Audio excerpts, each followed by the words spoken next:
जय माता दी मित्रों। आजकल यूट्यूब के ऊपर बहुत ज़्यादा वीडियो वायरल हो रहे हैं ग्रहण को लेकर के। तो कुछ लोगों ने मुझसे भी पूछा है कि ग्रहण का सच क्या है, आप बताइए, क्या इस ग्रहण पर हमको कुछ नियम आदि पालने होंगे या नहीं पालने हैं, हमें कोई साधना करना चाहिए अथवा नहीं।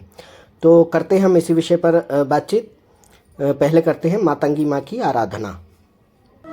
नमोस्तुते महामाये मातंगी मोड़ेश्वरी सर्व कष्ट हरे देवी भक्ति मुक्ति प्रदायिनी धर्मारण्ये स्थिता देवी हृदयारण्ये संस्थिता रक्ष रक्ष महादेवी मोड़ कुलोद्धारिणी धर्मारण्ये तीर्थस्थाने संस्थिता भवतारिणी दुष्ट कर्णाक्षी धाता श्यामला रूप धारिणी मोड़ जनहा वंदिता मातंगी मोड़ कुले कृपा करे सिद्धि बुद्धि प्रदे देवी अष्टादश भुज धारिणी। ग्रहण के बारे में काफ़ी सारे वीडियो चल रहे हैं और यह एक आकाशीय खगोलीय बहुत ही अत्यंत दुर्लभ घटना होती है और आध्यात्मिक क्षेत्र में भी इसका बहुत अधिक महत्व होता है। हम सभी जानते हैं और मानते हैं कि ग्रहण के समय पर किए गए जब तब व्रत दान आदि का बहुत अधिक महत्व होता है और कई गुना पुण्य फलदायी हो जाता है। तो ऐसी अवस्था में हमें उसके लिए सभी प्रयास करने चाहिए जो कुछ भी शास्त्र सम्मत बताए गए हैं। ऐसा ही ये पहला ग्रहण जो है इस वर्ष 2023 का पड़ रहा है 20 अप्रैल को, जिसका समय है सुबह 7:05 से दोपहर के 12 बजे तक। लेकिन इसकी विशेषता ये है कि यह भारत में नहीं दिखाई दे रहा है। तो अब कुछ लोग जो जानते हैं इस नियम को कि भारत में नहीं दिखाई दे रहा है तो फिर उसके नियम भी नहीं मानने पड़ेंगे, कुछ सूतक आदि काल नहीं लगेगा, भगवान के पट आदि बंद नहीं होंगे। लेकिन ग्रहण तो लग रहा है, यह बात भी तय है, परंतु हमारे देश में दिख नहीं रहा है, इसलिए हम उसको मानेंगे भी नहीं।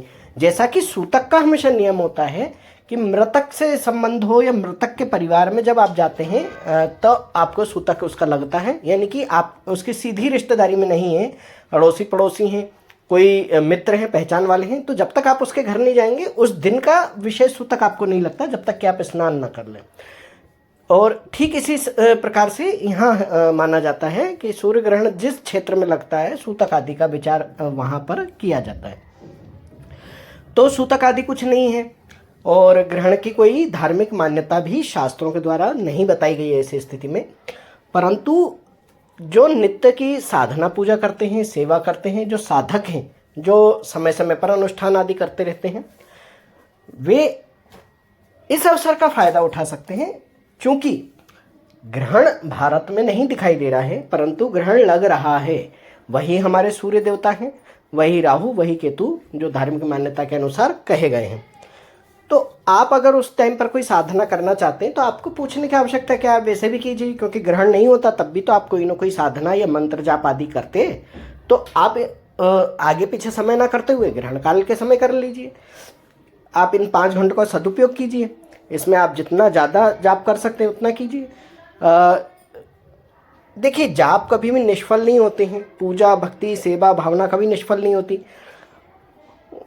आपको जब ज्ञात हो जाए कि भाई आपको इस दिन पर ये ग्रहण पड़ रहा है, उस दिन पर वो ग्रहण पड़ रहा है, तो आप उसके अनुसार अपना समय देख करके उस दिन जाप अनुष्ठान आदि कर सकते हैं। उसमें कोई दोष नहीं है कि ग्रहण भारत में नहीं था लेकिन आपने जाप कर लिया, तो इससे कोई पाप थोड़ी ना लग जाएगा, क्योंकि रोज थोड़ी ग्रहण होते हैं, लेकिन हम तो माला रोज करते हैं। अब कुछ लोग कहेंगे कि भाई ग्रहण भारत में नहीं दिख रहा है तो जाप का फल डबल नहीं होगा, वो तो उतना ही रह जाएगा। अरे भाई, जाप तो करोगे कि उतना डबल हो जाए, तिबल हो जाए, ये सोच कर जाप करते हो। भाई, भगवान को प्रसन्न करना है, हमें अपने इष्ट आराध्य के नज़दीक रहना है, तो हमें उनकी समीपता पाने का जितने अवसर मिले उतने कम है।